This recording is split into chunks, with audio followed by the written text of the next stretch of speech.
Այդ դեպքերից հետո հանրային տարբեր արձագանքներ եղան կապված այն անձի գործունեության հետ, գործողության հետ, որը հաղորդում էր ներկայացրել։ Հա, պարզ ասենք, մի մասը հասարակության համարում է, որ ժողովրդախոսակցական լեզվով ասեմ ներողություն, սա գործ տալ է նշանակում, մյուս մասն ասում է, որ սա քաղաքացիական պատասխանատվության դրսևորում է։ Դուք ինչպես եք նայում այս հարցին։ Այս հարցը դուք տալիս եք մի պաշտոնատար անձի, ով օրենքով պարտավոր է ազդարարների իրավունքների պաշտպանությամբ զբաղվել։ Իհարկե, ես չեմ ասի, որ դասական առումով, հա, օրենսդրական կարգավորումների առումով հենց այս դեպքում գործ ունենք ազդարարման հետ, բայց միևնույն է, մենք պետք է կարողանանք երաշխավորել ընդհանրապես այս համակարգի գոյությունը եւ նաեւ համապատասխան անձանց իրավունքների պաշտպանությունը եւ դրա դիտանկյունից իրականում այն թույլատրելի է ընդհանրապես մեր հանրությունում արկա այդ ընդհանուր մտածելակերպը, որ որևէ երևույթի վերաբերյալ տեղեկատվությունն իրավասու մարմիններին փոխանցելը դա բացասական երևույթ է կամ նաև այն անձինք, ովքեր որևէ կերպ իրավասու մարմիններին տեղեկատվություն են հասանելի դարձնում, թիրախավորման առարկա չպետք է դառնան, սա միանշանակ անթույլատրելի է եւ դարձյալ ես սա ասում եմ որպես պաշտոնատար անձ, ով ի պաշտոն է պարտավոր է նաև զբաղվել ազդարարների իրավունքների պաշտպանությամբ։ Երկրորդ կարևոր հանգամանքը, որ այստեղ պետք է նկատի ունենալ, այն է, որ ըստ էության իրավասու մարմիններին տեղեկատվություն փոխանցելը եւ դրանից հետո իրավասու մարմինների գործողությունները պետք է միմյանցից տարանջատել, որովհետեւ ըստ էության քաղաքացին ընդամենը տեղեկատվություն փոխանցողն է եւ պետական իրավասու մարմիններն են պարտավոր նախ հասկանալ, թե արդյոք կոնկրետ տեղեկատվության հետ կապված աներիք ունի պետական մարմինը, թե չունի, ինչ ձևաչափով նա իր այդ անելիքը պետք է իրացնի, որովհետև ըստ էության իրավունքների երաշխիքների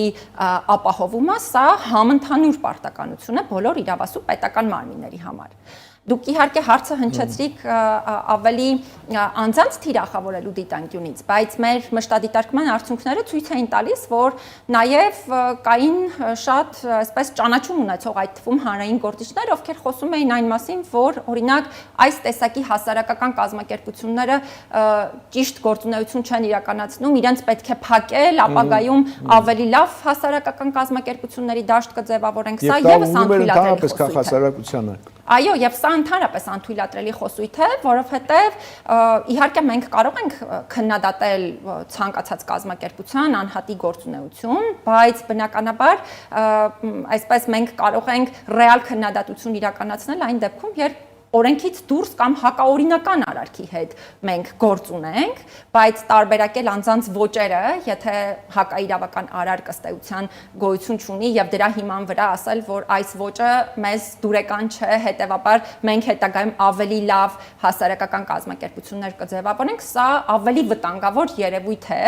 եւ այս դիտանկյունից պետք է նաեւ արձանագրել, որ Հայաստանում այսօր կան նույնիսկ անհատներ, ովքեր իրենց դիրքավորում են որպես իրավապաշտպան կամ կազմակերպություն որոնք իրենց որպես իրավապաշտպան են դիրքավորում, բայց միայն նրանց խոսույթը օրինակ հակաիրավական է, այսինքն ամբողջությամբ հակասում է մարդու իրավունքների չափանիշներին, օրինակ խտրական խոսույթ է իրենից ներկայացնում եւ այլն, եւ ես չգիտես ինչու երբևէ չեմ լսում որևէ քննադատություն, այդ թվում այդ նույն հանրային գործիչների կողմից, նույն միջավայրերի կողմից, որ օրինակ նշված կազմակերպությունների կամ անհատների խոսույթն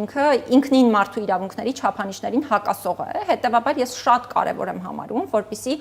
առաջինը մենք կարողանանք այդ թվում ազդարարման համակարգի հետ կապված, իհարկե դարձյալ էստեղ դասական այդ համակարգի հետ գործ չունենք, բայց տրամաբանությունը, հա, որպես այդպիսին այդ է, պետք է կարողանանք պատշաճ միջավայր ձևավորել եւ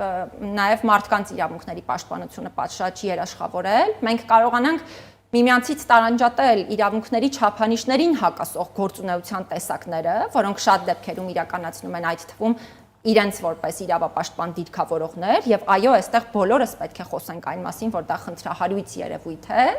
բայց նաեւ մենք չստեղծենք այնպիսի միջավայր, որտեղ պարզապես մենք ինքներս որոշենք, հա, թե որևէ մեկի ոճը մեզ դուրեկան է, ուրեմն պիտի գործի, որևէ մեկի ոճը դուրեկան չէ, ուրեմն չպիտի գործի։